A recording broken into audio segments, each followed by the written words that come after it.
Pursuant to Standing Order 1062, the chair must be a member of the government party. I believe, was it Mr. Dhaliwal, sir? Or Mr. Hallen? I didn't see who moved the motion. Could you please move your motion again? I'm ready to receive a motion for the nomination of chair. It was Dhaliwal. Mr. Dhaliwal, can I trouble you to turn your camera on? And we're ready to receive your motion if you have one, sir. As Mr. Dhaliwal appears to be having problems, why don't I? What I is doing is IT is trying to work on the camera right now. Okay. The IT is still working on the camera, so. Are there any other motions for the nomination of chair?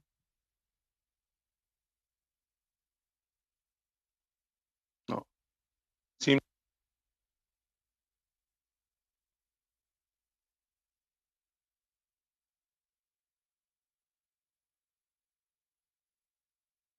Sorry, do we have a nomination now before us? Because I didn't hear it. If not, if we haven't got one, I nominate Salma Zayed for chair. It has been moved by Mr. Regan that Ms. Zayed be elected chair of the committee. Are there any other nominations? Okay, seeing none, is it the pleasure of the committee to adopt the motion? Yes. I see unanimity. I declare the motion carried and Ms. Salma Zayed duly elected chair of the committee. Thank you for that. Thank you to all the members. There is a lot of sound coming in when speaking. Anyway, if anyone is speaking, there is a lot of sound coming in. It's difficult to understand. It's a lot of vibration within the sound. When some MPs, Madam Chair, don't have their on mute.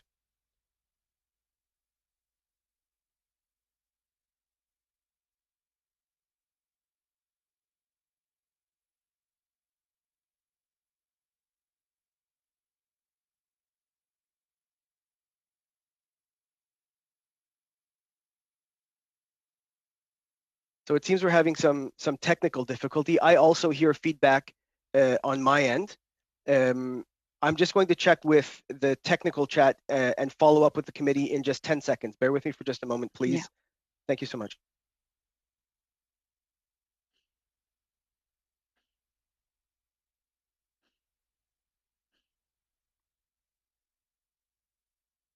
Okay, so we've made a technical intervention. Hopefully that improves the audio quality. Ms. Zayed is duly elected chair of the committee. Ms. Zayed, since you have been elected, I've sent you a couple of notes to your P9 account on the next steps, but the presidency is yours. Thank you. And thanks to all my colleagues for the confidence and electing me the chair again. And I really look forward to doing important work on this committee. I would like to ask the committee if they would like to move towards the election of the vice chairs. So I would like to invite the clerk to preside over the election for the election of the vice chairs. Thank you so much. The committee will proceed to the election of vice chairs. Pursuant to Standing Order 1062, the first vice chair must be a member of the official opposition. I'm now prepared to receive motions for the position of first vice chair. Good morning. Monsieur le Président. Madame Martinez-Ferrada. Merci, Monsieur le Président. Madame Martinez-Ferrada. Vice-présidente pour le comité. Are there any other, it has been moved by Ms. Martinez-Ferrada that Ms. Normandin be elected first vice chair. Are there any other nominations? Can you hear me? Hello?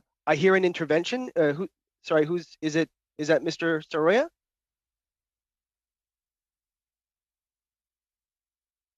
I did hear an intervention. Could I ask you to repeat yourself, please?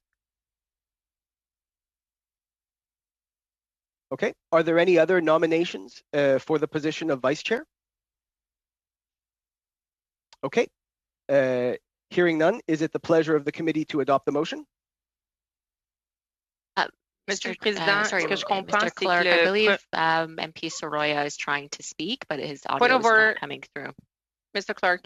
Thank you, Ms. Dancho. A point of order. Madame Martinez-Ferrada, I'm not able to hear points of order, but you have the floor. Merci. Ce que je comprends, c'est que le premier vice chair du comité doit. I understand that the first vice chair has to be a member of the official opposition. So I will withdraw my proposal, my candidature for the second vice chair. Well, currently the motion is to elect the first vice chair. We have a motion before us, and the first vice chair should be an opposition party member. We have had one proposal, and I think Mr. Saraya was trying to get in, and if you're not on mute now, sir, please proceed. Dancho's name for the first vice president of the committee, please. It has been moved by Mr. Soroya that Rachel Dancho be elected first vice chair. Are there any other nominations?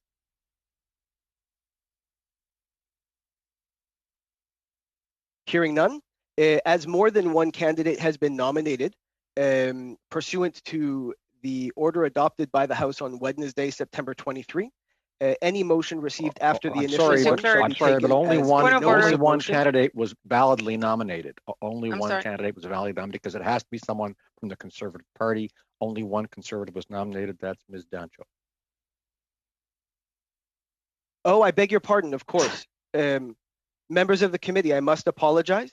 I've never before received a nomination for someone who was not a member of the party, and I took it for granted, and I apologize to all members. So, for the first motion, Madame Normandin regrettably is not eligible to be voted as first vice chair. Thank you all for your patience. Mr. Regan, I owe you a nice bottle of wine. Oh. It has been moved by Mr. Soroya that Ms. Dancho be elected first vice chair of the committee. Thank you for your patience. That was very kind of all of you. Is it the pleasure of the committee to adopt the motion? Yes. Okay. Adopted. I see unanimity. I declare Ms. Dancho duly elected first vice chair. I guess that's my one mistake for the session. We'll now proceed to the election of second vice chair. The second vice chair must be a member of an opposition party other than that of the official opposition. I'm prepared to receive motions for the election of the second vice chair. Madame Martinez-Ferrada. Madame Ferrada. Thank you, Mr. Clerk. Now, I think I'll do it again. I'll present the same candidate motion to appoint Ms. Normandin as the second vice chair. Absolutely clear. Thank you very much. Ms. Martinez-Ferrada moves the nomination of Christine Normandin as the second vice chair of the committee. Is it the pleasure of the committee to adopt the motion? Seeing no opposition and unanimous consent. Okay. Duly elected second vice chair. The vice chairs have been elected. Madame Zahid, you have the floor. Thank you, Clerk, and thanks and congratulations to both the vice chairs. Look forward to working with you all in our committee. We have to do some important work. And now I would like to ask the committee members if we are okay to go and adopt the routine motions. Yes, Mr. Dhaliwal.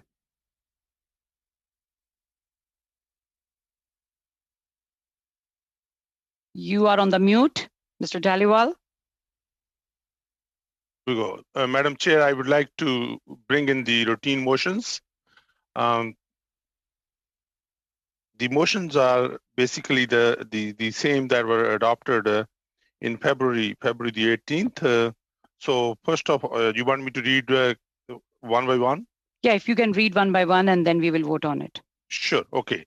The analyst services that the committee retain as needed and at the discretion of the chair, the services of one or more analysts from the Library of Parliament to assist it in its work. All those in favor of this motion? Anyone against? The motion is adopted.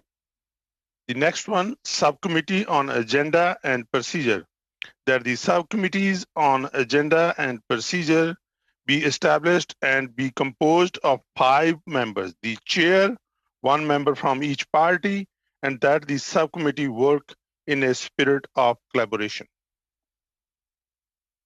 Everyone in favor of this motion?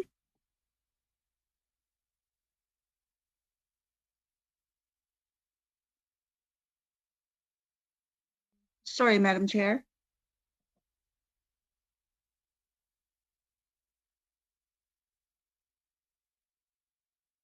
You're on mute. Madam Chair, you're on mute.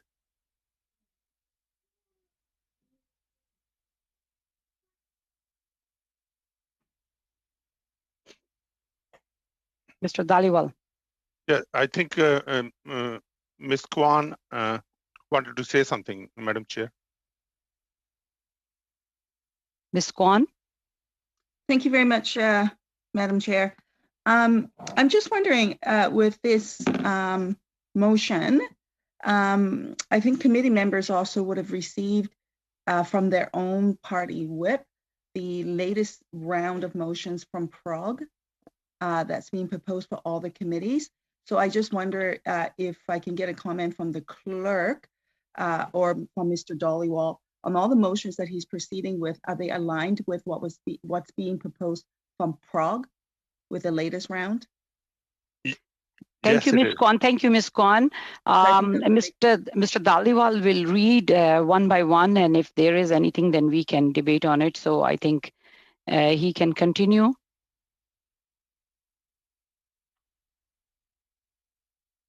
Okay, I continue with the next one. Meeting without a quorum. That the chair be authorized to hold meetings to receive and publish evidence when a quorum is not present, provided that at least 4 members are present, including 2 members of the opposition and 2 members of the government. But when traveling outside the parliamentary precinct, that meeting begin after 15 minutes, regardless of members present. All those in favor of this motion? Okay, anyone against? The motion is adopted. The next one is time for opening remarks and questioning of witnesses. That witnesses be given 10 minutes for their opening statement, that at discretion of the chair during the questioning of witnesses, there be allocated 6 minutes for first questionnaire of each party as follows. First round, Conservatives Party, Liberal Party, Bloc Québécois, New Democratic Party. For the second and subsequent rounds, the order and time for questioning be as follows. Conservative Party 5 minutes, Liberal Party 5 minutes, Conservative Party 5 minutes, Liberal 5 minutes, Bloc Québécois 2.5 minutes, and New Democratic Party 2.5 minutes. Ms. Normandine. Oui, merci beaucoup.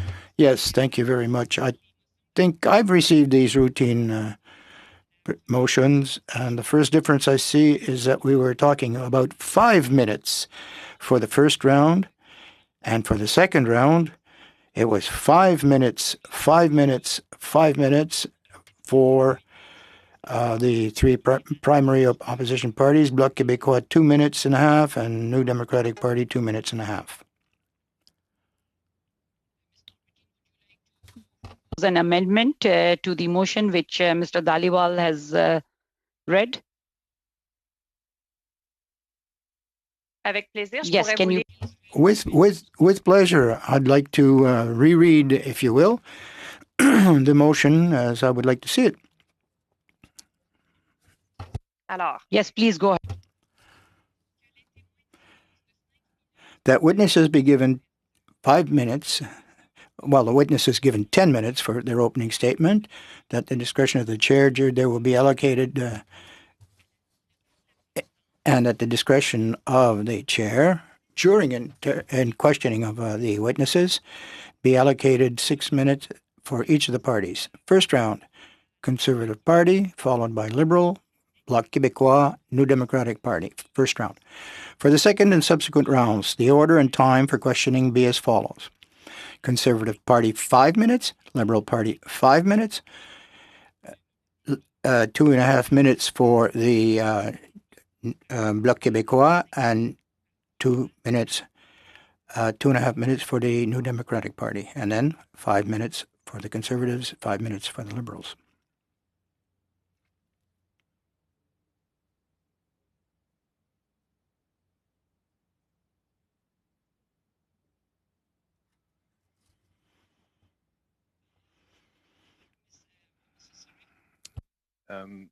Madam Chair, I just want to make sure in the translation that the witnesses have 5 minutes to present. That was the motion that Mrs. Namandia presented. Just want to make sure it's 5 minutes. Okay, yes. So, Ms. Normandine, are you proposing 5 minutes for each of the witnesses for the opening remarks? And I think there was... je comprends que ce qui a été suggéré par... Well, I think Proc had suggested 5 minutes for the witnesses so that we can respect our timeframes. But I think there was, I feel there was some issue of the translation, so I just want to repeat. Ms. Normandine, let me know if that is okay. So 5 minutes for the opening remarks for each of the witnesses you are proposing, and the speaking rounds will be the first round 6 minutes, starting with Conservatives 6 minutes, Liberals 6 minutes, and then coming to Bloc 6 minutes and NDP 6 minutes. Going into the second round, 5 minutes for the Conservatives, 5 minutes for the Liberals, 5 minutes for the Conservatives. Yes, Ms. Normandine. Pour le deuxième tour, ce qui avait été... Well, I think what was suggested at Proc, Conservatives 5, Liberals 5 minutes, Bloc Québécois 2.5, NDP 2.5, Conservatives 5, Liberals 5. So Bloc and NDP are in the time frame and not at the end of the time frame for the second round. Is everyone okay with the amendment proposed by Ms. Normandine?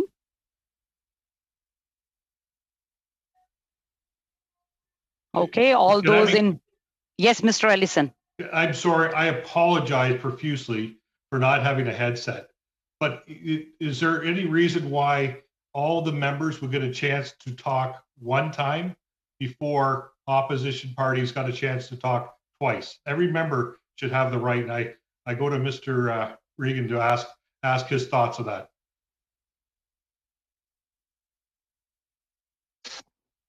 Madam Chair? Mr. Regan? It's a bit unorthodox to call upon one member. I don't know why Dean's picking on me, my old friend Dean. I recognize there's an argument. There's always the argument, of course, that we're all members of Parliament and we all ought to have our turn. I don't have a problem with the proposal by Ms. Normandin, but I do respect what Mr. Allison is saying. And it's kind of like I recall someone saying in a dispute, well, some of my friends say this and some of my friends say this, and I agree with my friends. Thank you, Mr. Allison. Thank you, Mr. Reagan. All in favor of the amendment as proposed by Ms. Normandin? Okay. Anyone against? Okay, the amendment moved by Ms. Normandin is adopted. We are back to Mr. Dhaliwal.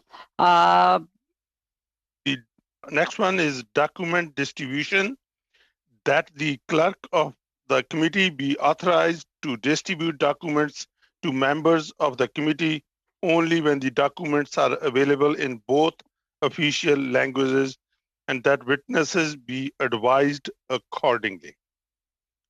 Thank you, Mr. Dhaliwal. All those in favor of the motion proposed by Mr. Dhaliwal? Against? The motion is adopted.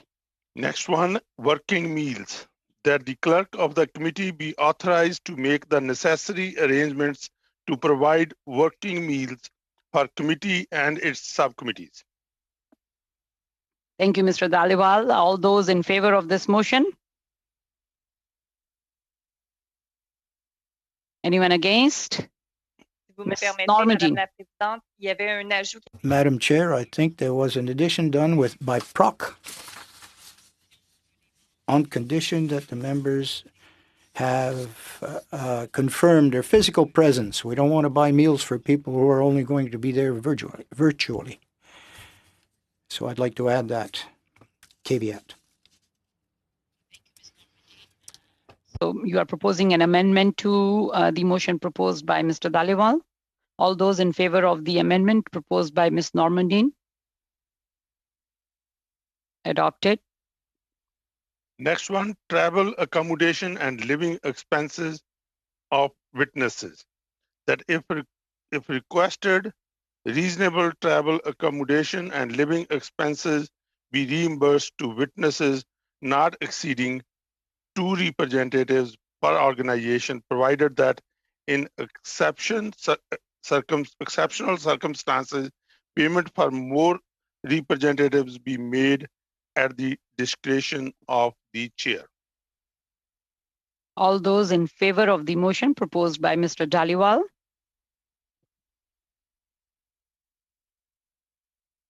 All those against the motion? The motion is adopted. The motion is adopted. Okay, next one, access to. Ms. Kwan, please. I don't actually know how to get onto the rotation. It seems that my raise hand, lower hand feature is not working. Every time I press it, nothing happens. So before this vote got passed, I just want to ask the question, and that is that for witnesses who are appearing virtually, then therefore there would be no impact. So if one organization, let's say, wanted to have 3 individuals represent them, is that going to be an issue with respect to this motion? I just want to get clarity on that. Thank you, Ms. Kwan. Can I ask the clerk to please clarify on this situation? Yes, thank you very much, Madam Chair. Traditionally, the limit of the expenses is due to travel. It does not cost us more to have additional witnesses participating by Zoom. Were we, however, to use a video conferencing studio, for example, if internet connections were poor in a remote area, then there would be costs incurred. And sometimes those costs can be in the neighborhood of, say, $500 to $1,000 per session. So members, as your administrative officer, I should remind members of those costs so that you can be aware in considering the limit to the maximum number of organizational representatives to reimburse for costs incurred. Thank you so much. Thank you for clarifying that, Ms. Kwan. I hope the clarification given by the clerk is okay. So am I understanding it correctly then that the limitation of the number of representatives from an organization is strictly tied to the cost? So, for example, in an instance where for witnesses to appear virtually or via video conferencing, if there's no additional cost and they want to have 3 members in one room, then we would be able to allow them to do that. I mean, it doesn't happen all that often, but it does happen from time to time. And I just want to make sure that this does not restrict those organizations' wishes in that regard. As long as there's no cost implications, additional cost implications, then they would be able to have potentially, let's say, 3 witnesses instead of 2. Thank you, Ms. Kwan. I think the clerk would like to clarify. And to your clarification, Ms. Kwan, it's our established practice that the chair has the right to, on a case-by-case basis, expand the number of witnesses for extenuating reasons. So even if the committee decides to set a limit, be it 2, 3, 4, whatever it is, if there's some reason why an organization would like to have more representatives, and that's a compelling reason to the committee or to the chair, then the committee reserves the right to allow for more representatives.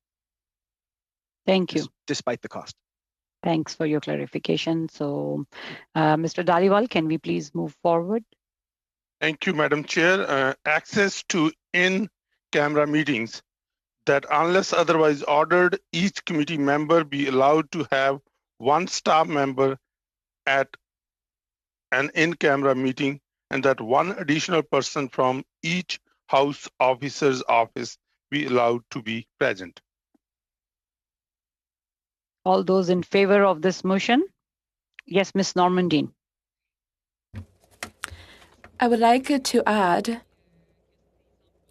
that those employees be authorized to participate via Zoom, because otherwise it could be only via phone and they can't see the members, and if they're looking at the webcast, there is a delay of about 40 seconds. And we tested that solution this summer and it worked very well.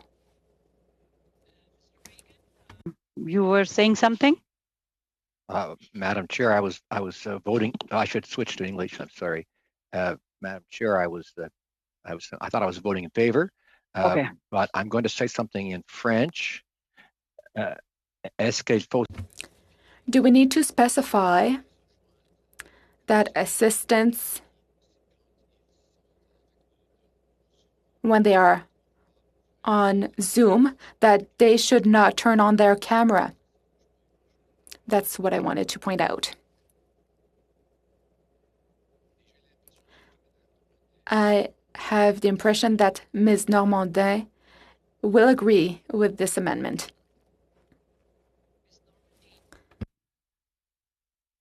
Can you please read your amendment so that all the members, so that we can vote on it? And that those employees be authorized to attend via Zoom.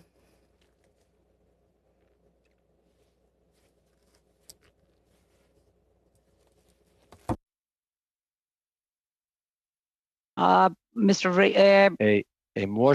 Reagan would. And I would. Something. Yes, I am proposing a sub-amendment at the end. And I would accept any suggestions as to the wording so that the assistants must not turn on their camera. Would that be acceptable?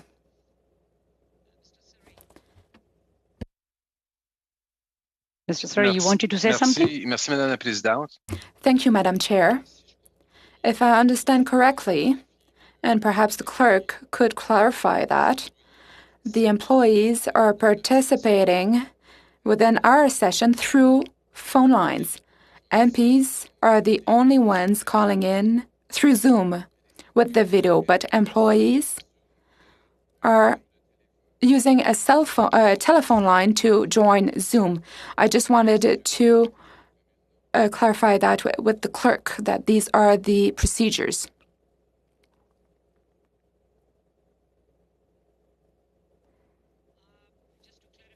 we move forward, these are the Ms. Normandine and Mr. Reagan. Are you proposing this amendment and some amendment for the in-camera meeting?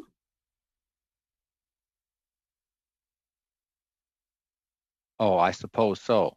Sorry, I've got to click on the English. Sorry, I suppose that's right. I guess I'm a little confused about this question of the phones. Is a technical? I guess the question that Mr. Saray was asking for the clerk, is there a technical problem with what Ms. Normandin, with my sub-amendment, is proposing, or does that work fine? And in fact,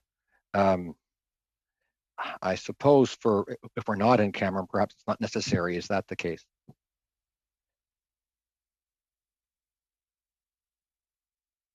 Ms. Normandine, can you please clarify that? Well, actually, I would probably have made an addition at the end to state that for regular meetings, officers and employees can also attend via Zoom. I would have added that at the end of the motions, a motion regarding regular meetings.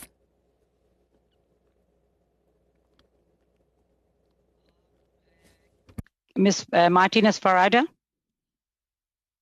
If anyone, sorry for Martinez-Farada, if anyone wants to speak to this, Ms. Martinez-Farada, just 1 second, just wanted to clarify to all the committee members, if you want to speak, please either raise your hand on the Zoom on the right-hand side of the screen, or please wave so that I can recognize you. Yes, over to Ms. Martinez-Farada. I just wanted to clarify something. I'm new here, so I just wanted a clarification. So the current procedure is 1 staff per whip office is allowed in the room. So what we are saying here is that we would like all employees to be allowed. Is that right? I believe that according to the procedure, only 1 employee is allowed. That's my question. What I understand that there is no staff, just a member of every whip's office. Is that correct?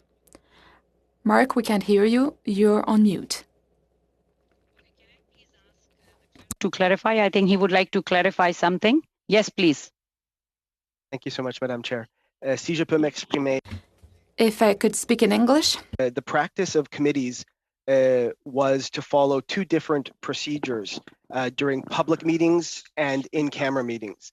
During public meetings, all staff could use the phone lines to listen to the proceedings live. That way, they wouldn't face the 45 to 90-second delay from ParlView. During in-camera meetings, only those who are present in the Zoom meeting have access to the video and audio. There is no ParlView and there is no phone line. So in the case of in-camera meetings, I provide password access to the Office of the House Leaders, the Office of the Whips, and to 1 designated representative from each of your offices. And we permit 1 party officer from each party to attend, as well as 1 of your members' assistants.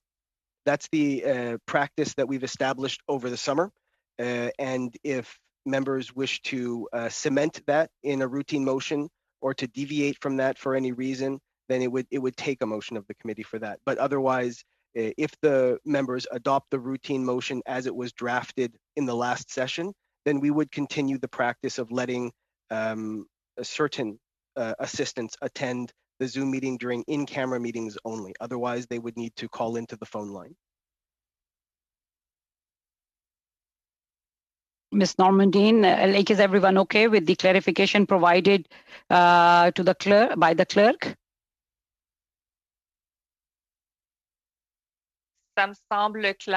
It seems clear.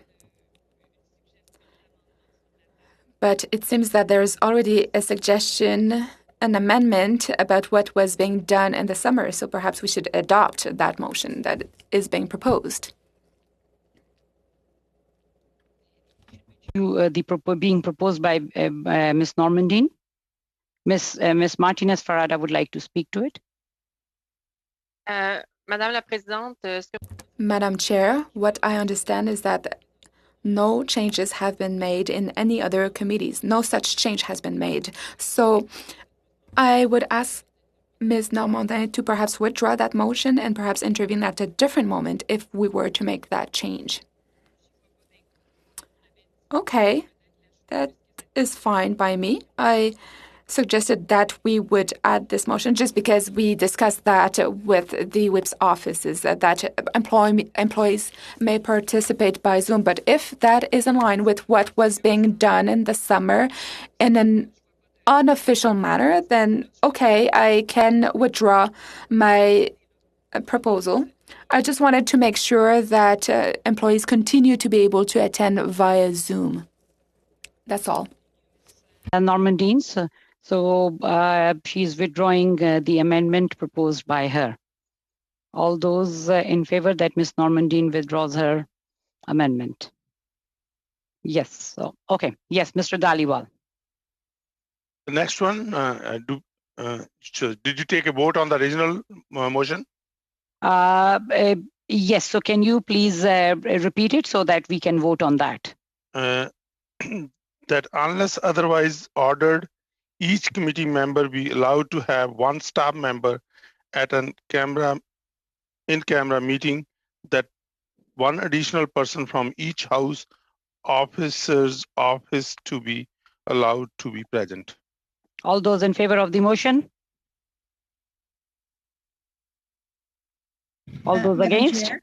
Yes, Ms. Kwan. I've got my hand raised. It seems that the raise hand feature, I'm not sure if it's working because I don't ever get recognized. So just on this issue, and it's related to what Ms. Normandine was raising previously, it is my understanding that the whip's office is working with the House of Commons to accommodate the Zoom feature for staff, both from the whip's office as well as our own staff. And so while this is not an official component of PROG, I think that's work underway. And I wonder, as we proceed with our work at this committee, at the appropriate time for us to come back to revisit this issue. I do agree with Ms. Normandine in the sense that for staff to be on the phone, there is a lag and a delay. Is different than being, as we normally would have in a committee, but because of the COVID situation, we are having to do some of this work via virtually, and so therefore allowing our staff to be able to connect, in the same way as us would be important. So I just wanted to thank you, Ms. Kwan. I think there is what I know. The phone line is live, and there are no delays on the phone line. I understand that there is a bit of a delay of a minute on the PAL view, but there are no delays on the phone line. I think we will leave it up to the PROC and the whips to decide on that. So right now we are voting on the motion proposed by Mr. Dhaliwal. If that matter is raised at PROC and by the whips, and then maybe we can look into it afterwards. So thank you, Ms. Kwan. So all those in favor of the motion as proposed by Mr. Dhaliwal? Yes, a motion is adopted. Yes, Mr. Dhaliwal. Transcripts of in-camera meetings, that one copy of the transcript of each in-camera meeting be kept in the committee clerk's office for consultation by members of the committee or by their staff. All those in favor of the motion? All those against? One motion is adopted as proposed by Mr. Dhaliwal. Notice of motion, that a 48 hours notice interpreted as two nights shall be required for any substantive motion to be considered by the committee unless the substantive motion relates directly to the business then under consideration, provided that, number one, the notice be filed with the clerk of the committee no later than 4 p.m. Eastern Standard Time from Monday to Friday. 2, the motion be distributed to members in both official languages by the clerk on the same day the said notice was transmitted if it was received no later than the deadline hour. And 3. Notices received after the deadline hour or on non-business days be deemed to have been received during the next business day, and that when the committee is traveling on official business, no substantive motions may be moved. All those in favor of the motion proposed by Mr. Dhaliwal?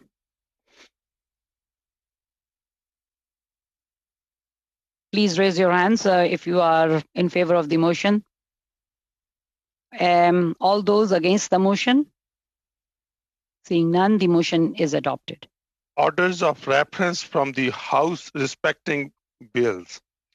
That in relation to orders of reference from the House respecting bills, A, the clerk of the committee shall, upon the committee receiving such an order of reference, write to each member who is not a member of a caucus represented on the committee to invite those members to file with the clerk of the committee in both official languages any amendments to the bill which is the subject of the said order which they would suggest that the committee consider.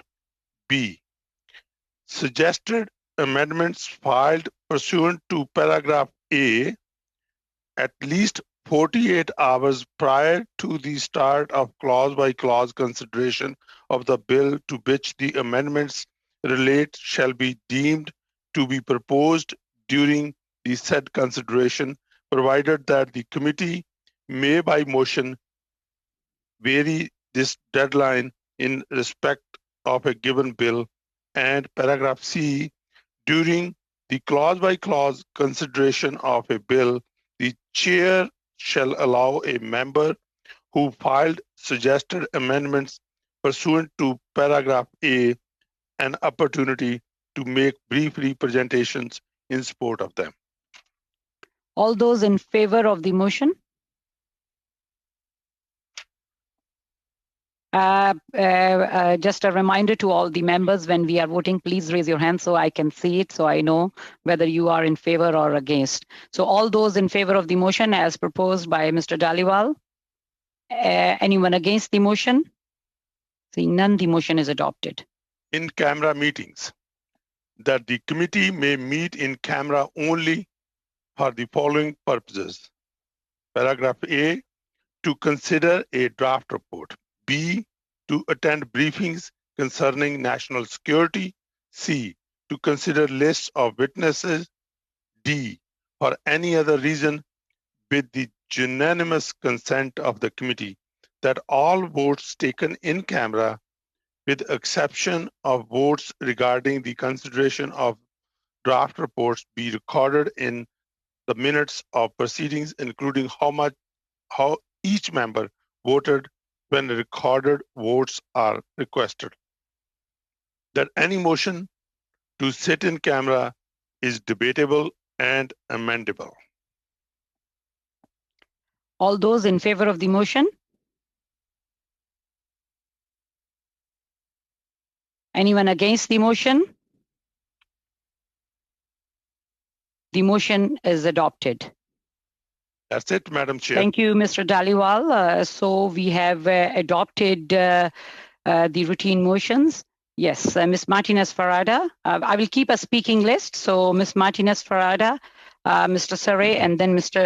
Dancho. Madam Chair, if I may just one moment, I think it's important that the official opposition be recognized first to speak. So I appreciate your consideration on that, at least before the second Liberal member speaks. Thank you, Ms. Dancho. I will keep a speaking list. So as the hands are raised, so the first one was Martinez-Farada. So we will go to Ms. Martinez-Farada.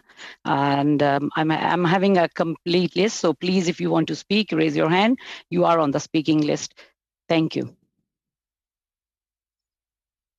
Yes, please, Martinez-Farada. Merci, Madame la Présidente. Bien, écoutez, je suis bien contente qu'on puisse finalement reprendre les travaux. Thank you, Madam Chair. I'm glad that we can pick up with the works and the deliberations of the committee. I'm very pleased to begin some studies soon, which will be very, very important for the immigration streams. I'd like to begin by tabling a motion. I hope that we can perhaps even vote on it today, insofar as the committee has to start quite quickly on our work so that we can do as much as possible in the allotted time. I hope that members will agree that the motion that I'd like to, I can send an email to the clerk so that it can be distributed at the committee or other members, that the committee conduct a study on immigration in Canada and the influence of the mandate, particularly undertaking a study on family reunification, practical matters, supplementary assistance to foreign students, to families and foreign workers, that the committee convene at least six meetings to hear from witnesses, and that the committee report its findings and recommendations to the House. The purpose, of course, is that we have to see what the pandemic has had on the programming that we have currently in matters of immigration. I can send a copy to the clerk of the wording of this motion, and it can be further disseminated. I have it both in English and French that I can send to all members of the committee.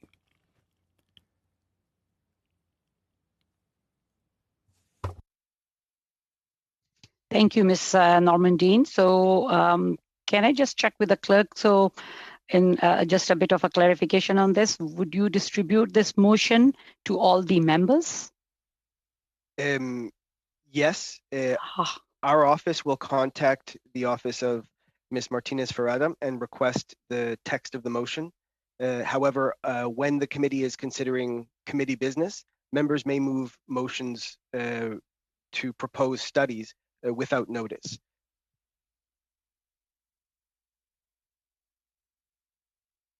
So do we email it to all the members, the motion? As soon as I have it, we'll distribute it to all of the members directly without delay. Okay, so anyone would like to speak to the motion proposed by Ms. Martinez-Ferrada?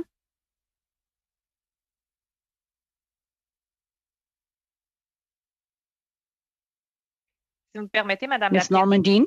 Si vous me permettez, juste une question d'intendance parce que... If you would like, if you allow, please, in the list of participants with the hands raised, I know that you're supposed to, if we want to speak on the motion, how does it work? What will be the sequence of you acknowledging interveners? The clerk, we will keep a list. So now we have a motion proposed by Ms. Martinez-Ferrada, and as per the clerk, so we will keep a list of the speakers, and anyone who would like to speak to this motion, we will have a list of speakers. Can I ask the clerk to clarify on that? Yes, thank you, Madam Chair. As I see hands raised using the hand raise icon in the Zoom, I'll take note of the name and message it directly to the chair. And I'll attempt to keep track in that way. And I also see Mr. Regan's hand is physically up, so I'll take note of it. Yes, Mr. Regan. Well, it's actually a point of order that I think might be helpful. I'm the chair of the Canada-China Committee, and I find that when I'm chairing it via Zoom, that I don't see the raised hand function unless technicians make me a co-host. And so I don't know, Ms. Zahid, if you're not, I presume you're not seeing that raised hand function either, and that might help you to see it, because clearly it takes time. I mean, it works for the clerk to advise you, but you might find it simpler to be able, if you saw the hands yourself and kept the list, but I leave that to you and the clerk. Okay, thank you, Mr. Regan. Thanks, and I think I will work with the clerk for the next meeting on that. I think it's a good idea to have a co-host so I can see that directly. So thank you. And we have Ms. Dencho on the list to speak on the motion. Yes, Ms. Dencho. Thank you, Madam Chair. I appreciate the motion very much. And in fact, I have a more comprehensive motion that encompasses the entirety of the Liberal motion, but does include a number of additions that have been discussed with other opposition parties that I think are extremely important to the benefit of all Canadians in terms of our immigration policy moving forward. So I would like to adjourn debate on this motion and put forward my motion for discussion. Again, it overlaps, so might as well just discuss the more fulsome one. So I move to adjourn debate on this motion. Thank you, Ms. Dencho. Just if we can pause for a second.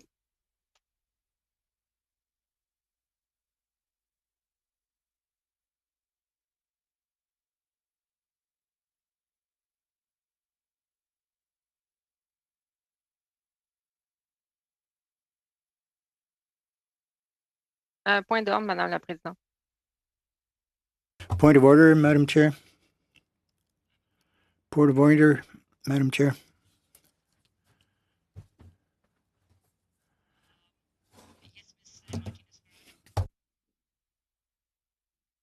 Madame la Présidente, ce que je comprends, c'est que j'ai déposé. Madam Chair, I presented a motion. I asked for a vote on the motion. And if the members wish to bring amendments to this motion, I'm favorably disposed. We can discuss it.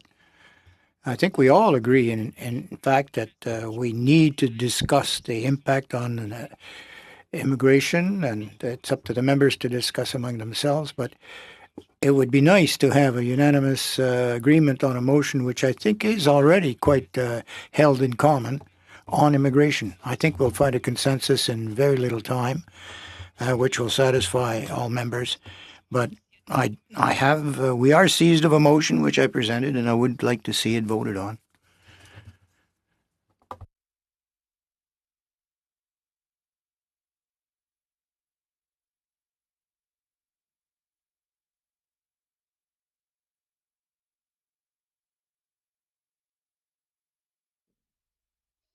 Madam Chair, I put a motion on the floor to adjourn debate. Again, the Liberal motion includes, my motion includes what the Liberal motion includes, but includes some areas that they have left out that are of key importance to opposition parties. So rather than amending an motion that is lacking about half of what it needs to, I move to adjourn this debate so I can put forward my motion that is more encompassing. Thank you, Ms. Dencho. Just want to clarify with the clerk. Just give a second, please.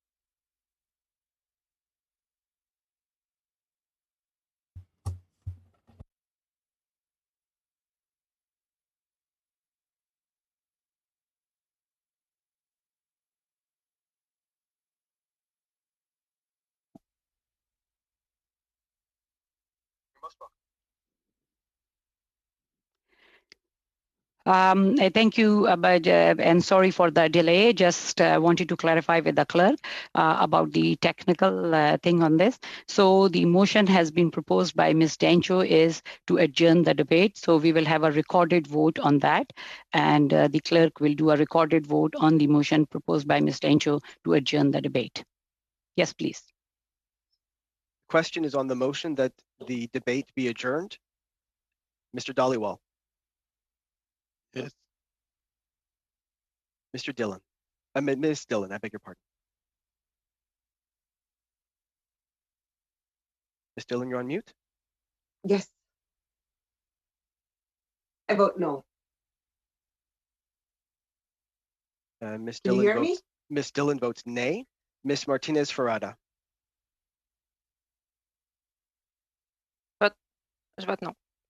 I vote no. Regan. I vote no. Mr. Surrey. No. No. Mr. Allison. Monsieur, I support it. Ms. Dancho. I support the motion. Mr. Hallen. I support the motion. Mr. Soroya. I support the motion. Madame Normandin.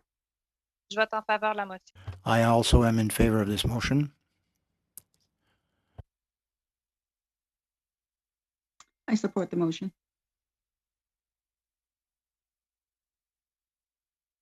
I did not hear the response of Mr. Dhaliwal. I beg your pardon. Can we return to Mr. Dhaliwal? Your vote, please. Yay or nay? Nay. Nay. The result is 6 yeas, 5 nays.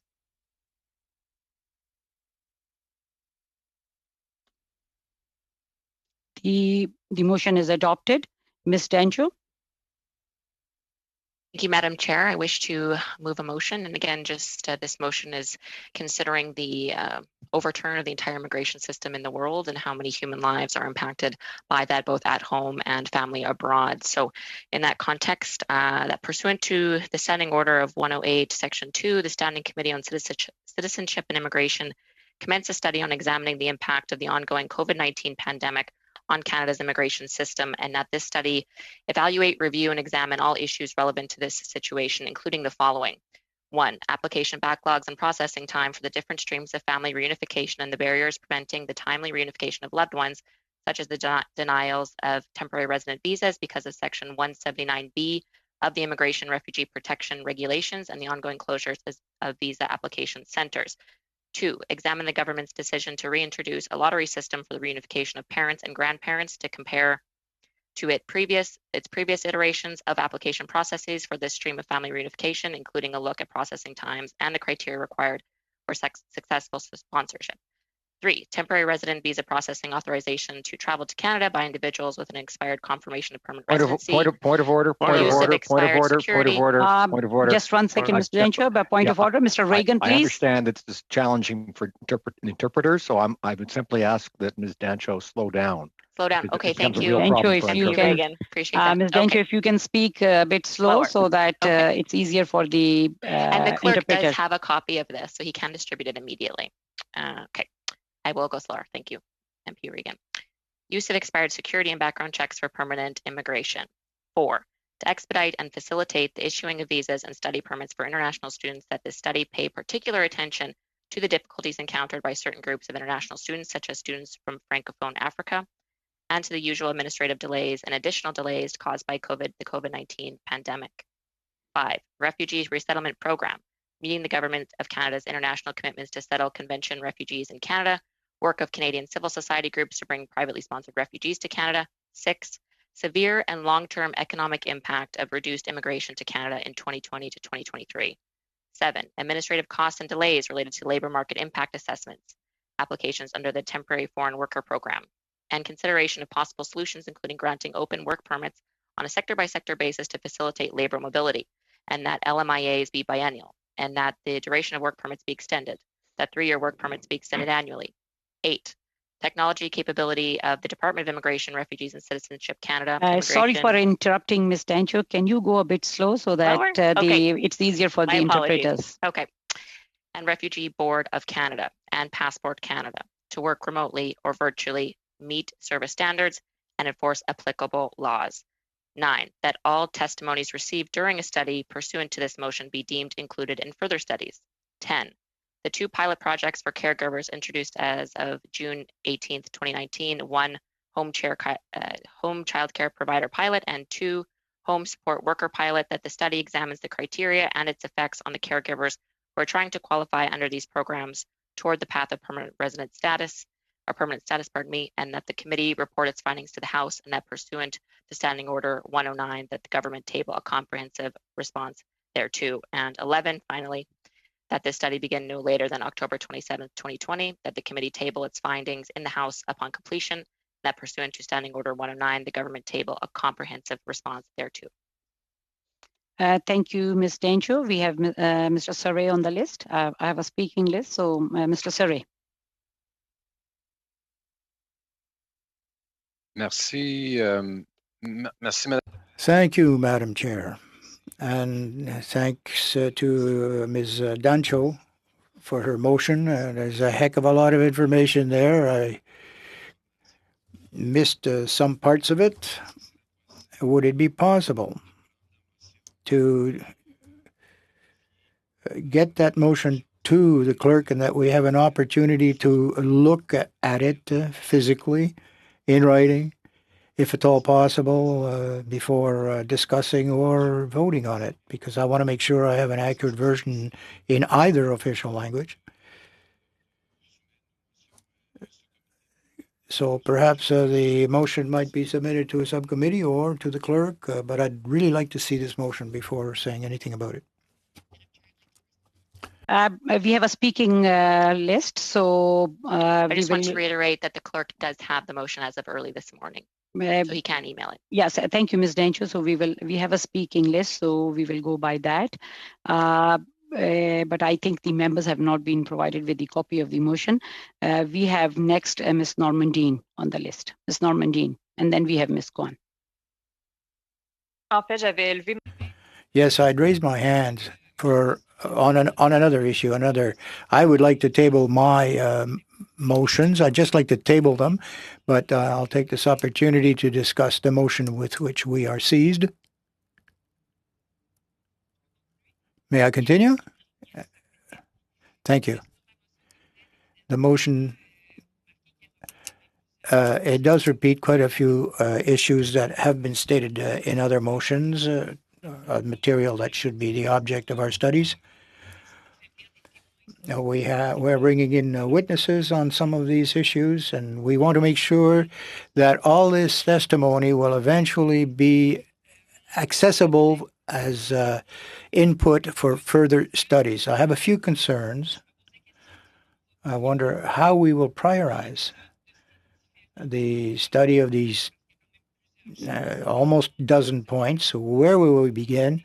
How will we proceed if the motion is carried, of course? Do we begin with family reunification or temporary foreign workers under several of the points? How long should the report or the study last? How many sessions? We have to prioritize various items, of course, and we want to go in depth. But we don't want that a general overview takes so much time that we don't have time to get into the granularity of the issues. Well, those are my concerns. On the list? Ms. Kwan, please. Thank you very much, Madam Chair. Before I speak, I wonder if Ms. Dancho could respond to Ms. Normandine's questions, and then I will speak after that, Madam Chair. We have a speaking list, so if you want to speak to it, and then because I have Mr. Dhaliwal after you, okay, we will go by the speaking list. All right. After Jenny. Thank you. Well, then I guess my question also is within the large motion with the different components. How would we prioritize those different components? Is it prioritized on the order in which it is read? And so then as the committee proceed with this work, if this motion is passed, that we would almost do the work in little chunks, if you will, according to the list that was read out. And then the other question is for this motion, if it were to pass, what is the full duration of the study? So if we begin on October 27th, so how many meetings will be allocated then to the full committee component? At the once we sort of have a response on that, At the appropriate time, I would also like to move an amendment, if I may, to this motion. And that is in reference to, I think, item number 4, where it's where that item speaks about refugee resettlement program, meeting the government of Canada's international commitments to settle convention refugees in Canada, work of Canadian civil society groups to bring privately sponsored refugees to Canada. I like to add also another component to it, and that is to extend a lifeboat to the people of Hong Kong facing persecution under the new national security law. I'd like to move this amendment to the large motion because I think that that's an important piece to which we should study under the refugee aspect. I'm aware that Sur un point d'ordre, Madame la Présidente. Point of order, Madam Chair. Point of order, Madame Barada. I'm a bit uncomfortable with the fact that some members have the motion before them and they have it in writing. We did not. Let me complete my first point of order, please. Madam Chair. At a time, one person at a time, please raise your hand and I will recognize you. 1 person at a time. Please try not to speak over the other members. Understood. Madam Chair, the Liberals are bringing forward some criticism that doesn't apply to their own motion from this morning. They did not provide a copy to all members. At least the Conservatives provided this motion this morning to the clerk, and it was provided to other opposition parties as well. So we actually did more than the Liberals are criticizing right now. Thank you, Ms. Dancho. Thank you, Ms. Dancho. The clerk got the motion, but Madame I have checked with the clerk. Ms. Martinez-Farada, just let me speak for a second to clarify this. One thing, I have checked with the clerk. They received the motion and it is being translated. So the motion which was proposed by Ms. Dancho cannot be circulated without unanimous consent until it is translated. So the motion is under the process of being translated. So just wanted to clarify. Yes, Ms. Martinez-Farada. Vous voulez reprendre? Yes, Madam Chair. When I tabled my motion, I specified that this motion was going to be sent by email through the clerk to everyone else so everyone could read it. Now, from what I can gather, Madam Chair, certain members of the committee already have a copy of this motion, probably sent by the member of a Conservative Party. But in order to do efficient work, we should wait until we have a written version of this before us in both official languages. Finish and then we can go to the other. Then we can go to the other one. So let her speak. Ms. Martinez-Farada. So if one member is speaking on a point of order, it cannot be intervened by another member. So we have to wait for Ms. Martinez-Farada to please. Ms. Martinez-Farada, please proceed. Thank you, Madam Chair. I think that as the privilege of a member of this committee, if I can't see the motion, I don't have it before me. I can't propose in good form amendments. Unfortunately, I can't memorize it and hold it in my mind by rote. So, in a spirit of collaboration, I would ask the member who is tabled this motion or presenting this motion to provide it to us in English and French so that we can deal with it and see if we want to do any amendments to it. That's it. Martinez-Farada, Ms. Dancho. Madam point Chair, of order. I do appreciate the members' comments, and the clerk is able to send the English version. We do have a French translated version as well. It is just not quite complete. So can the clerk chime in with how long that remaining translation of about 2 lines is going to take? Thank you, Ms. Dancho. Just want to clarify one technical thing, that until the chair is elected, there cannot be notices cannot be technically given before the committee has a chair. So right now we have an amendment as proposed by Ms. Kwan on the floor. So anyone who would like to speak to that amendment as proposed by Ms. Kwan? Sorry, Madam Chair, I was cut off with a point of order before I finish all my comments, if I may finish. Yes, please. Thank you very much. So speaking back to the amendment, I'm aware that the Canada-China committee has also resumed its work. However, with respect to this amendment that I'm proposing, I am only wanting to focus in on the immigration aspects related to the people of Hong Kong. As we know that there's an urgent situation happening in Hong Kong, and I think that it'd be appropriate for our committee to study this aspect within the larger context of the refugee resettlement programming, and so that we can put an immigration focus. Point of order, Madam Chair. Madam Normandin. Well, I just wanted to know where we're at because it doesn't seem like the clerk said it. Where are we with the receivability or acceptability of this motion from the Liberals and the Conservatives, because they have not been received in both official languages? I just want to make sure that we do things properly, because as far as I know, only my motions have been distributed in both official languages.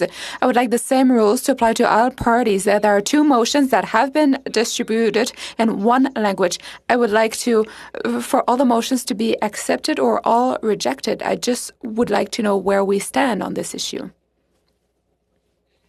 Ms. Normandin, I just wanted to clarify what I said just before. So the clerk has clarified that regarding the notices, they are permitted before the chair of the election. However, there is no notice period and motions may not be moved until after election of chair. So the two motions which have been moved by the Liberals and the Conservatives are okay.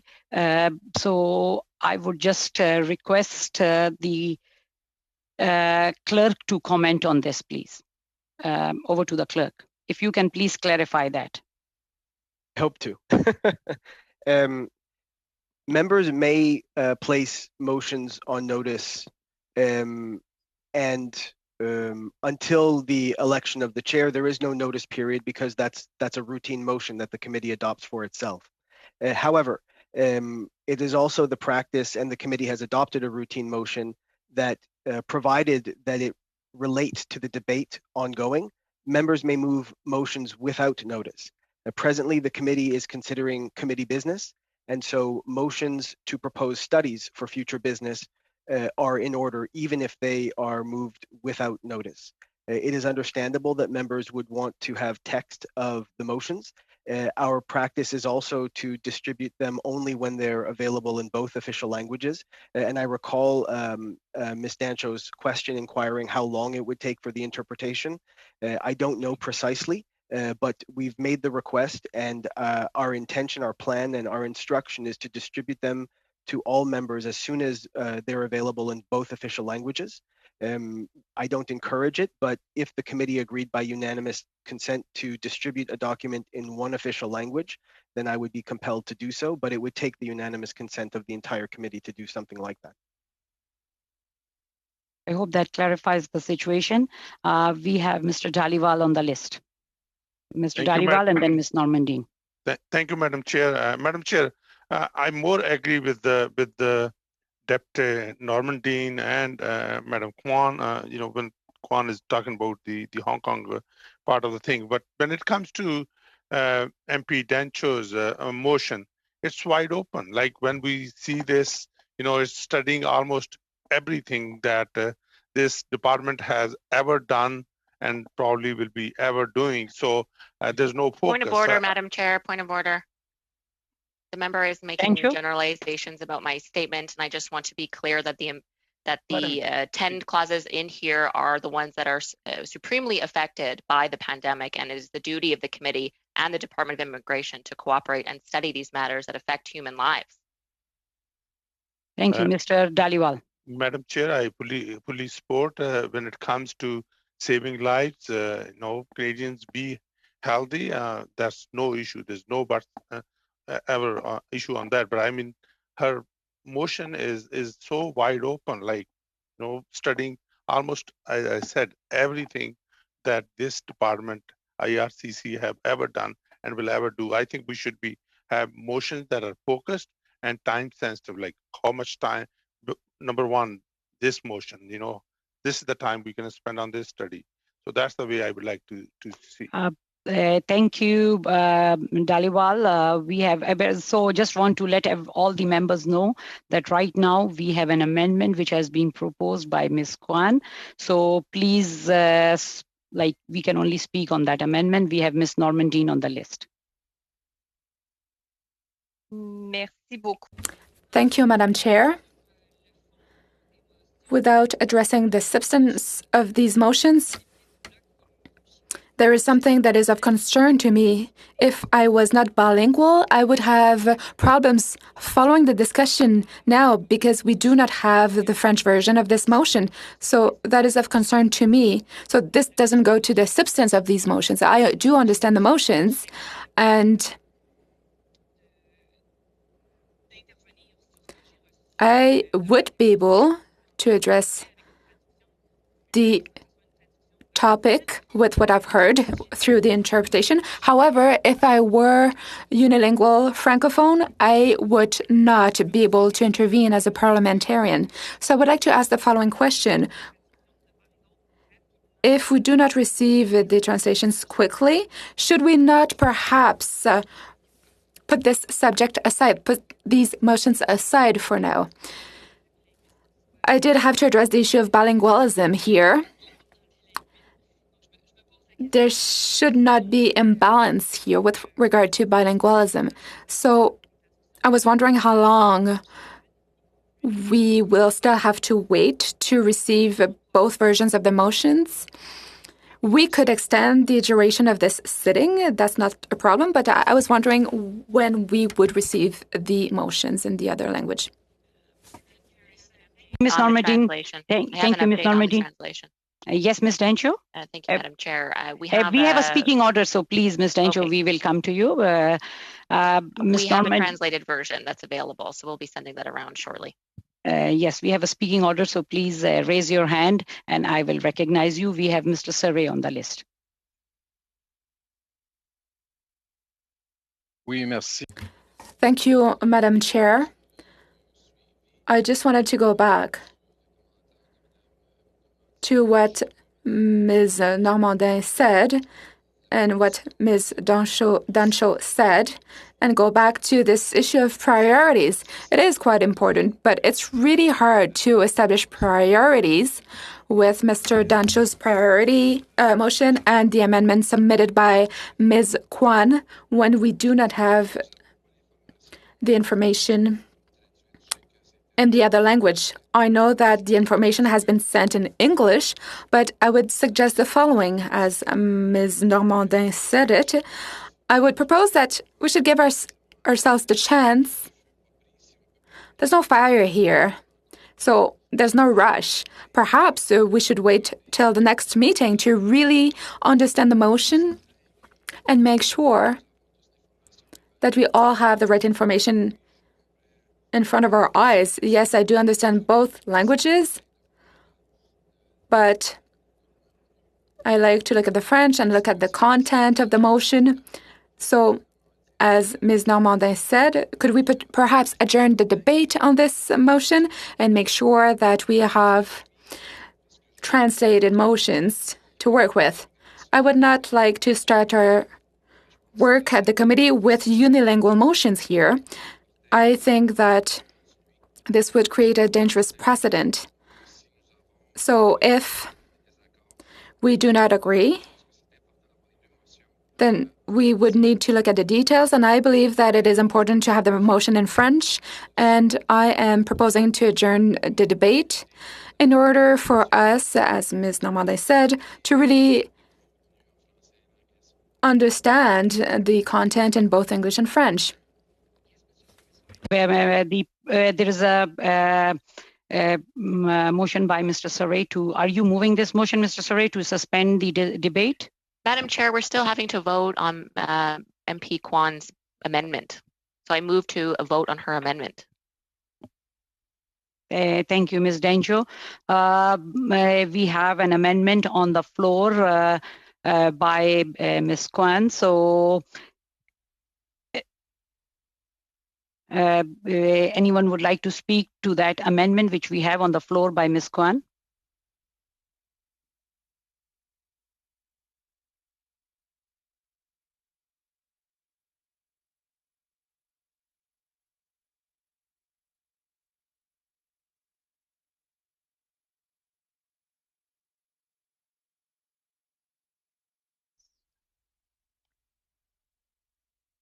Madam Chair, can we vote? Can we vote on the amendment proposed by Ms. Kwan? All those in favor of the amendment proposed by Ms. Kwan? All those against? The amendment as proposed by Ms. Kwan is moved. We have Ms. Dencho on the list.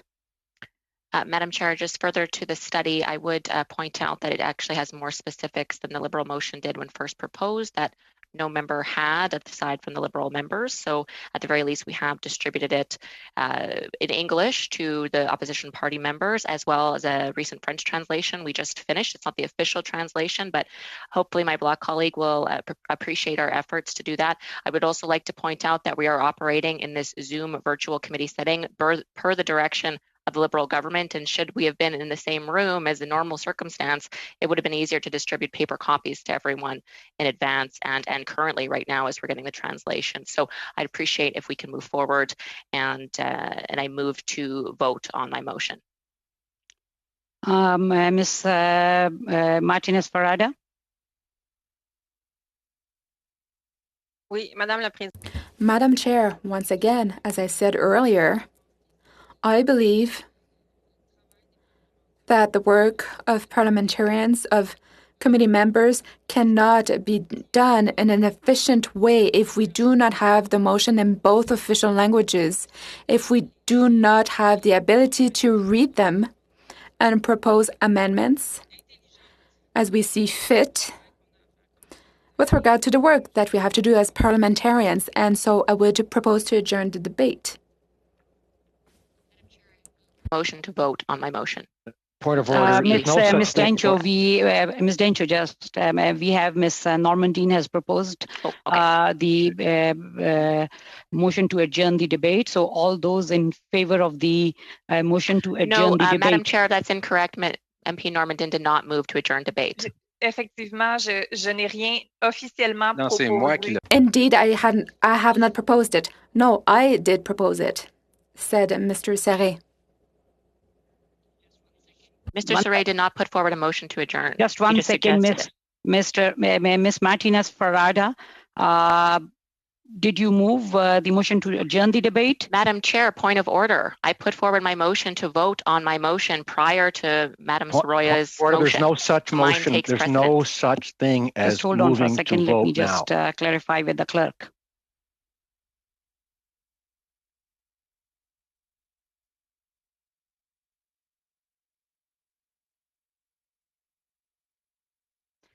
Ms. Dencho, we cannot move to adjourn the debate. Cannot move the motion to vote because there are members on the list who want to speak, so we cannot move on the motion to vote on the that motion which you are proposing. We have people on the speaking list. Yes, Mr. Dhaliwal. Madam Chair, we have the motion on the floor to adjourn the debate, and it is not debatable. So let me vote on this immediately. You are proposing the motion to adjourn the debate, Mr. Dhaliwal? Yes, please. We have a motion on the floor to adjourn the debate. All those in favor of the motion?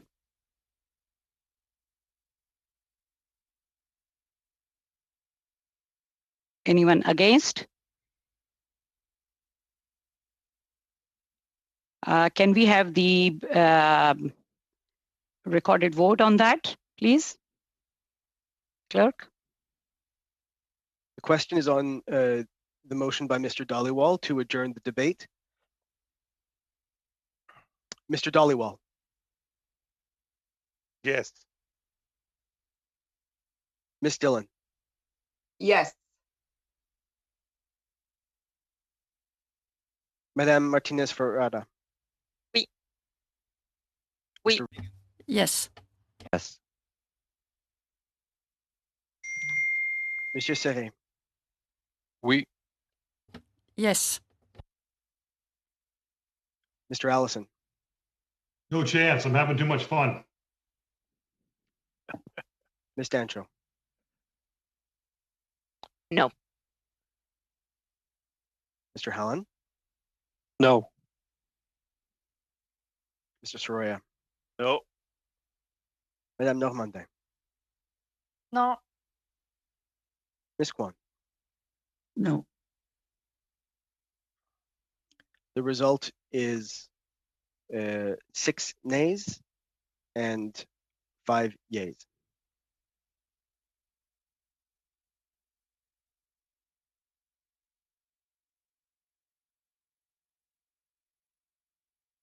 Ms. Normandin. Je veux juste savoir, je comprends qu'il y a une version française qui est distribuée et qu'elle est sur le point d'être envoyée par les greffiers de façon officielle. Est-ce qu'on peut me confirmer cette information-là?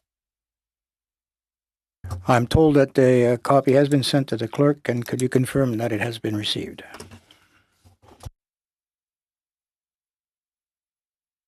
Can I check with the clerk if you have received the copy of the motion in English and French?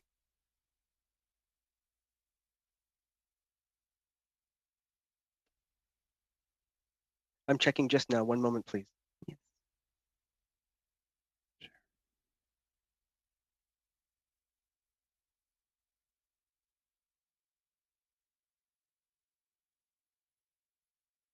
In the last minutes, we have not received an email from Ms. Dancho's office.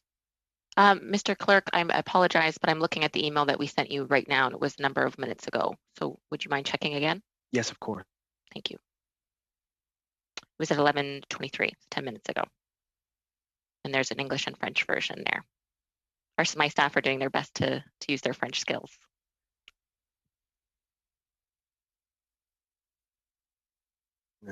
I'll ask the committee assistant to take a look at all of our correspondence and confirm with me. I'll advise the chair directly. When we find it, we'll distribute it without delay to the committee. We already have instruction to do that, so we'll make sure that it goes out the door immediately. We're actively looking for it right now.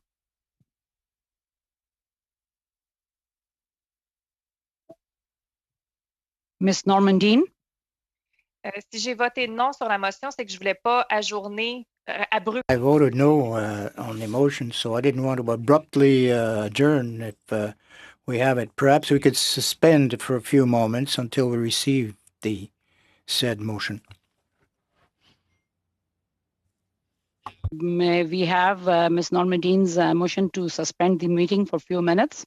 Sorry, Madam Chair, can I interject for a minute here? We have a motion by Ms. Normandin to adjourn the meeting for a few minutes. All those in favor? All those opposed? So the meeting is adjourned for 5 minutes.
Thank you, Madam Chair. I appreciate that. Just one second. We have a point of order. Mr. Saray. Yeah, thank you, Madam Chair, and I'll do this comment in English. I just wanted an opportunity for Honourable MP Adancho to correct the record. Earlier, her comment was a bit insulting to Parliament, saying that the reason we're meeting via Zoom is because of the Liberal government and COVID that we're meeting. And this was the will of Parliament to have Zoom, having a hybrid Parliament. Also, I just want her to be able to clarify the record. Also, is she stating that we should have the 338 MPs physically present in Parliament? There's a reason we have the Zoom, and I just want a clarification, because to put this all on the Liberal government is misleading and false. And I just wanted to, we could debate this all day, but it's just insulting that you would, as an MP, that, the other alternative is for us all to be present in Parliament. We chose as a Parliament, we chose as a government. Yes, we'd like to all be present in the House of Commons, but because of the pandemic and traveling from coast to coast to coast, it would not be safe Madam to Chair, do this so. is moving into debate. I wish to address the concerns. You raised the debate initially. Ms. Dancho, just one second. And also, yes, thank Ms. you, Dancho. Madam Chair. Thank you for the time, Alan. Thank you. Yes, Ms. Dancho. Thank you, Madam Chair, and I appreciate the members' comments, and I did no mean wish to insult Parliament. I completely understand the pandemic that we are in, and I wish to withdraw that comment.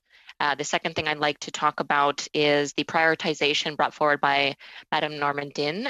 It's a good point, and I believe that standard procedure for committee is that the clerk work with the chair, vice chairs, and I would suggest also me and our NDP colleague to develop a work plan that works well and gives robust discussion to each of the 10 items on my motion for discussion, which each are equally important. So with that, I move to vote on this motion.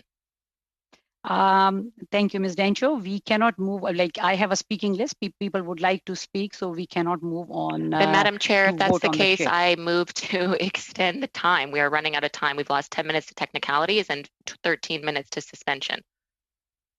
We have a speaking list, so we will go on to the speaking list, and meanwhile, I will clarify with the clerk on the timing. So we have a speaking list. We have Mr. Dhaliwal next, and then Ms. Kwan.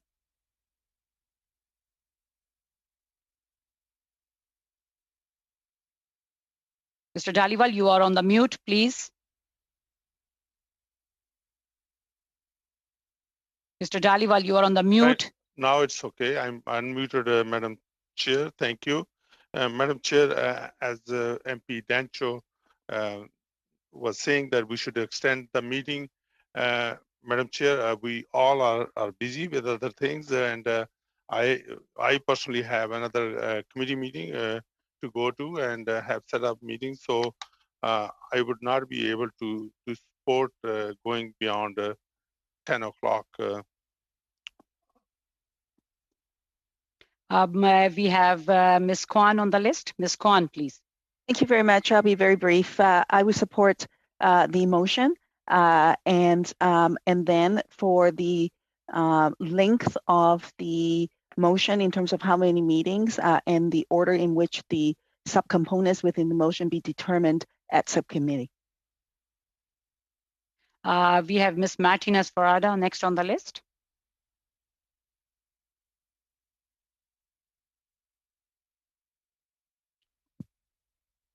Ms. Martinez Farada.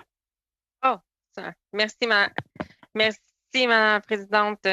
Thank you very much, Madam Chair. I'm sorry I didn't hear you call on me.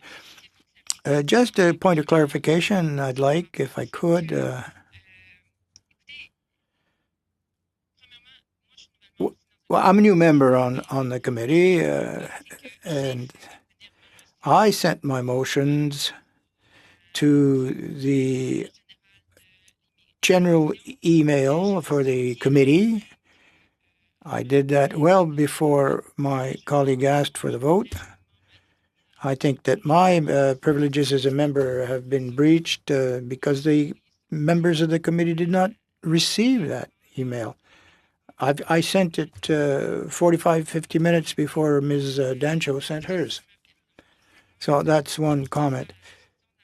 Now, as we're discussing the motion presented by Ms. Dancho, I'd like to take each of the points and I'd like to propose amendments to each of those items. And perhaps others would want to deal with certain aspects of it in a certain way as well. I'd like to be able to discuss the possibility of amending many of these points. I have a general question to all members of the committee, particularly NDP and Bloc, as to, I'd like to hear your points of view on that. How much time would you like to see allotted to this study? Which are the issues that you would like to prioritize? Because if we keep it in the present form, we'll be dealing with it for well over a year. I understand that my colleague, Ms. Dancho, has taken all the motions that had already been voted at the last committee, and she repackaged it into one single motion with many subparts.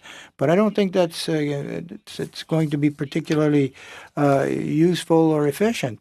We have to look at these issues in depth, individually, and in many, many cases, we are going to agree on the substance of this motion, but there are certain nuances to be made on the prioritization of the issues, on the time to be allotted to each subject, and some kind of clarification. If a motion can be voted on, even though that we didn't receive it in advance, and we're voting on a discussion with nothing in writing to back it up until after the fact that we have had it presented. Ms. Martinez Farada, we have Anju next on the list. Anju, Mr. Reagan, and then Dancho. Thank you very much. I agree with my colleague Saraya that we need some time to study this motion. We only got the French version just a few minutes ago. There are very, very detailed things in this. There are clarifications we need. And as Mr. Dhaliwal said, we have other obligations as well. And past 1 o'clock, I cannot stay, so I don't know what I'm going to do. And I think we should postpone this to another meeting. And furthermore, I see several points here that make no sense.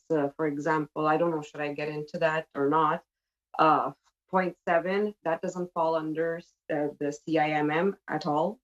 And point 9, this is so broad and open that all testimonies received during the study pursuant to this motion be deemed included in further studies. What does that mean? Does that mean you pick and choose and select what parts of the present study is going to go into future studies, which studies, things can be picked and chosen if this is passed without any clarification. So there are a number of points here that require a lot of clarification. I don't think we can do that today, and I don't think it's fair to ask people to stay beyond 1 o'clock when we have other obligations as well. So I really hope we can put this aside for another time. Thank you very much. Mr. Reagan. Thank you very much, Madam Chair. While I agree with the comments of Madam Martinez-Ferreira and Ms. Dillon, in relation to the motion, I would like to move to amend the motion under point 4 to delete the words "to expedite and facilitate the," and replace those words with "the facilitation and." And also to delete the words "the difficulties encountered by certain groups of," and replace that with special attention to the experience of groups of. Perhaps I should repeat that to make it a little easier. So first I would delete the words "to expedite and facilitate the," and replace that with "the facilitation and," and then delete the words "the difficulties encountered by certain groups of," and replace it with special attention to the experience of groups of. And Madam Chair, I think that in this way, we're not prejudging the answers we're going to get. We want to have an open examination and hear the experienced people. And I think that in relation to international students, it is an important issue and a matter of concern. I come from a city, Halifax, where we have a large number of universities and a province in which international students play a very important role economically as well as academically. So I think that broadening the wording of this is valuable. Thank you, Mr. Reagan. We have an amendment on the floor. Ms. Dencho, and then Mr. Dhaliwal on that. I move to vote on Mr. Reagan's amendment. Madam Chair, point of order. Point of yes, Mr. Reagan. I think that the clerk clarify this. I think what Madam Dancho's tried to do a few times now is essentially move the previous question when she uses the phrase "move to vote." But I think the clerk will confirm that you can't do that in a committee in this situation. I don't think in any situation. Thank you, Mr. Reagan, for clarifying that. And I would again repeat that when we have either an amendment or a motion on the floor, and we have a speaking list, we cannot move to vote on that amendment or motion until the debate collapses. So we have Mr. Dhaliwal on the list. Mr. Dhaliwal. Thank you, Madam Chair. Madam Chair, I would like to bring in the amendment to paragraph 1 when it comes to family reunification. Mr. Dhaliwal, sorry for interrupting. We have an amendment on the floor proposed by Mr. Reagan. So we are right now dealing with that amendment as proposed by Mr. Reagan. Madam Chair, I would also like to propose amendment. No. Are you proposing an amendment to sub-amendment to Mr. Reagan's amendment? No, it will be on. So yes, so we are right now, we have an amendment proposed by Mr. Reagan on the floor. So we are dealing with that amendment.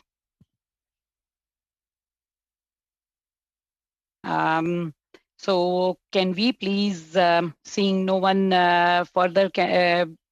seeing no one to speak on that, can Madam we Chair, please go on? Madam Chair, I just wanted to mention that I did not give consent to end the meeting, and that we should have a vote on whether we should extend it or not. 1 second. We are right now dealing with the amendment as proposed by Mr. Reagan. So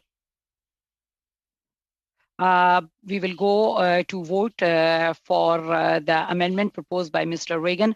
All those in favor of the amendment proposed by Mr. Reagan?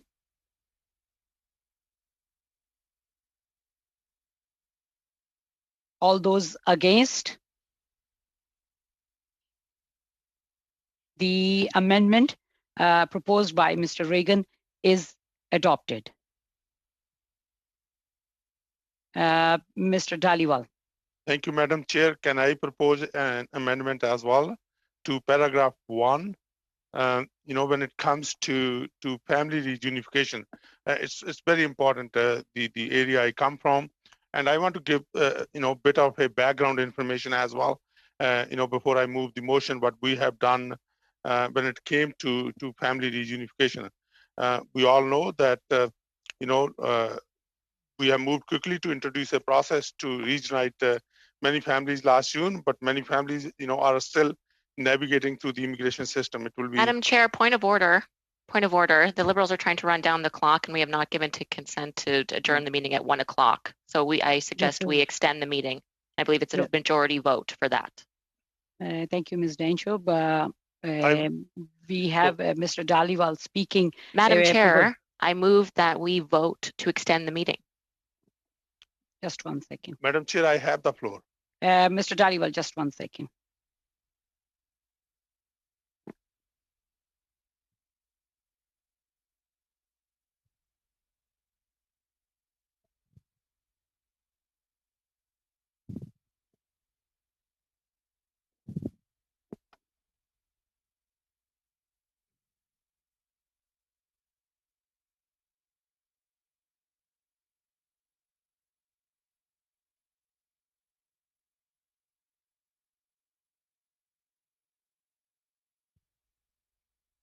Madam Chair, point of order. Can we add? Just 1 second.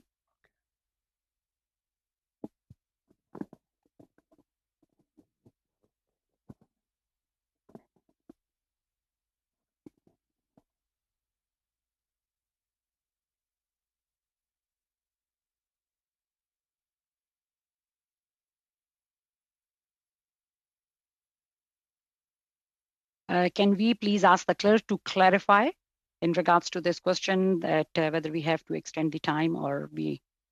Yes, please. Thank you, Madam Chair. As members will probably know, the meeting schedule is agreed to by the whips, and I give that to you just as a point of information. The rule, however, strictly speaking, is that the committee meeting continues until a motion to adjourn is adopted. Thank you, Clerk, for the clarification. So we have Mr. Dhaliwal. Please, Mr. Dhaliwal. Thank you, Madam Chair. Madam Chair, it is very useful to examine, family reunification and spousal sponsorships. However, the study should not include the exploration of a specific solution, rather the family reunification scheme as a whole. With regard to family reunification and COVID-19, the government has made progress with respect to managing these crises and seek to keep families together. Recently, we introduced a process for extended family, committed couples, and compassionate cases to reunite. We have also speed up on the process of spousal application to make almost 49,000 decisions by the end of the year, and the parents and grandparents program announced will accept 40,000 applications this year and the next. So I propose an amendment to paragraph 1 that pursuant to Standing Order 108.108, in brackets 2, the committee undertake a study on family reunification, and that during this study, the committee pay attention to the current operational landscape, including sponsorship application process times, that the committee examines ways in which to improve the application process and explore options to increase efficiency and accessibility for families, and that the committee report its findings and recommendations to the House. Mr. Dhaliwal, are you proposing this as an amendment? Yes, please. So we have an amendment by Mr. Dhaliwal on the floor. Like striking paragraph 1, but introducing my paragraph. We have an amendment by Mr. Dhaliwal. So can I please ask the analyst to read the amendment so that it is clear to all the members?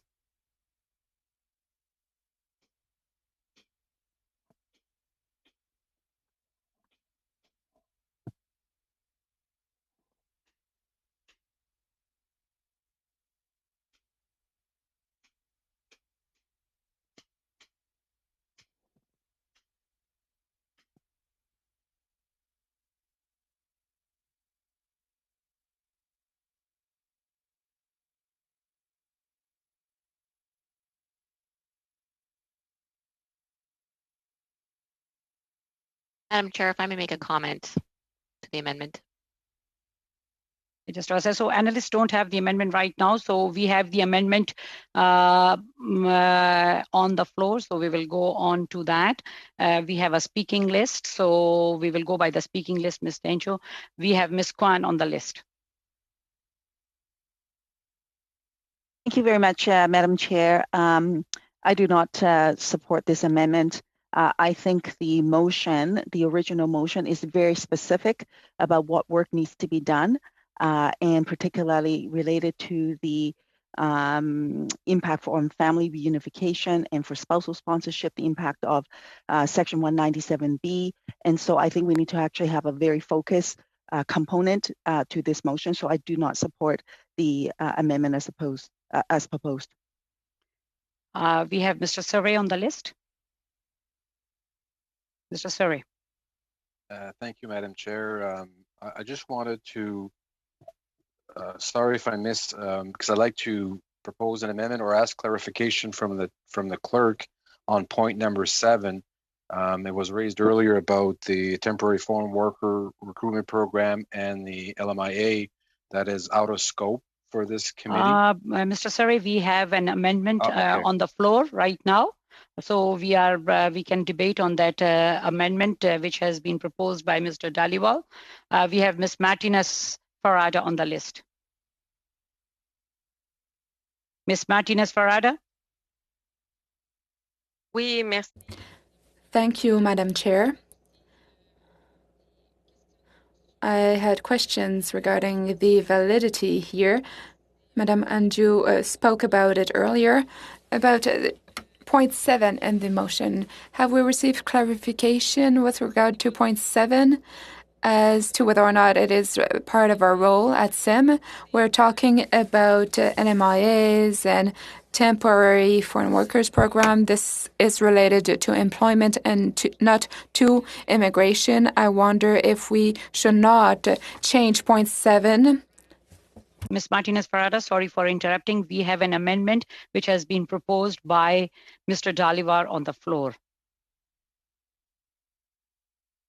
So we cannot deal with anything else. Right now, we have an amendment which has been proposed by Sook on that. So until or unless if you are speaking to that amendment. Ms. Martinez? Okay, Ms. Dancho.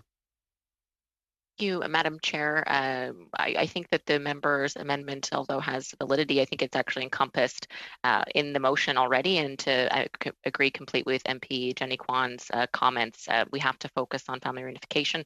And I think, again, the initial Liberal criticism of this is that it was too broad, and now we're wanting to add further layers to it. I think it includes what the Liberals wanted to study. It includes priorities of opposition parties. I think that Liberal members are repeating their points over and over and speaking multiple times. In essence of time, I think we need to vote on this amendment and continue forward. This study is incredibly important. The sooner we get it passed, the sooner we can do the good work on behalf of Canadians and their families separated abroad. Mr. Dhaliwal.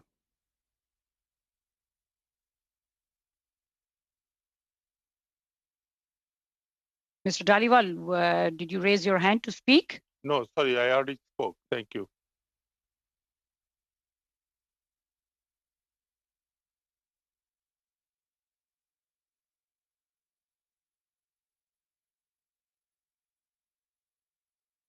I already spoke, Madam Chair. Thank you. Okay, thank you, Mr. Dhaliwal. Thank you, Ms. Martinez Farada. Oui. Madam Chair, as I said earlier to my colleague, we have amendments for each point. So I believe that we should respect the fact that members want to address the different points presented here. And I would like the clerk to clarify whether or not I could table a motion for adjournment.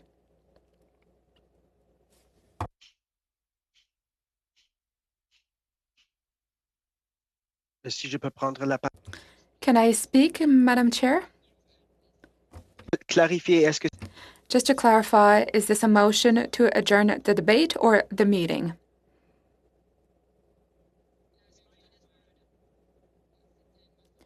A motion to adjourn the meeting. Motions to adjourn the debate and to adjourn the meetings, they are in order. They must be proposed without debate and without amendment. So could you just clarify what you just said? I just want to understand what you just said. Sure. Motions to adjourn the debate, as well as motions to adjourn the meeting, are in order. If a member has the floor, members may not move such motions on a point of order, but if they have the floor for debate, then a motion to adjourn the meeting or a motion to adjourn the debate is in order and must be moved without debate or amendment. Thank you, Clerk, for the clarification. We have the motion to adjourn the meeting. So all those in favor, Ms. Martinez-Prada, yes. Oui, donc ce que je comprends, c'est que. So what I understand is that I am indeed tabling a motion to adjourn the meeting. Order, Madam Ms. Chair. Dancho. The Liberals are looking to adjourn a debate on their own amendment to this motion. I just want to reiterate that if we don't pass this motion today, that further delays our ability to study the important issues of immigration that include all of the topics that the Liberals put forward and as well as opposition parties. If we can just move on this amendment, vote on that, and then move to vote on the motion, we can actually get to work. This committee has not met since the summertime. Chair, this is debate. It's not a point of order. Mr. Reagan. We have a motion on the floor by Ms. Martinez-Farada to adjourn the meeting. So can we please move to vote? All those in favor of the motion proposed by Ms. Martinez-Farada to adjourn the meeting? All those in favor? All those against?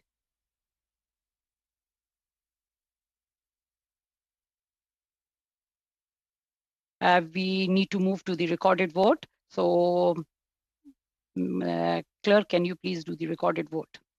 Yes, Madam Chair. The question is on the motion by Ms. Martinez-Farada that the meeting be adjourned. Mr. Dhaliwal. Yes. Ms. Dillon. Yes. Ms. Martinez-Farada. Oui. Mr. Regan. Yes. Mr. Sarah. Oui, s'il vous plaît. Mr. Allison. No. Ms. Dancho. No. Mr. Hallen. No. Mr. Soroya.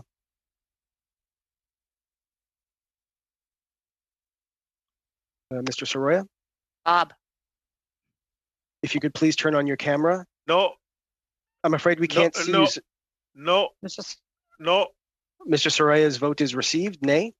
Madame Normandin. Je m'abstiens. Ms. Kwan. No. The result is 5 yeas, 5 nays. So if I can vote yes, yours is the tie-breaking vote, Madam Chair. I vote yay. The result is 6 yeas, 5 nays. The meeting is adjourned. Ridiculous.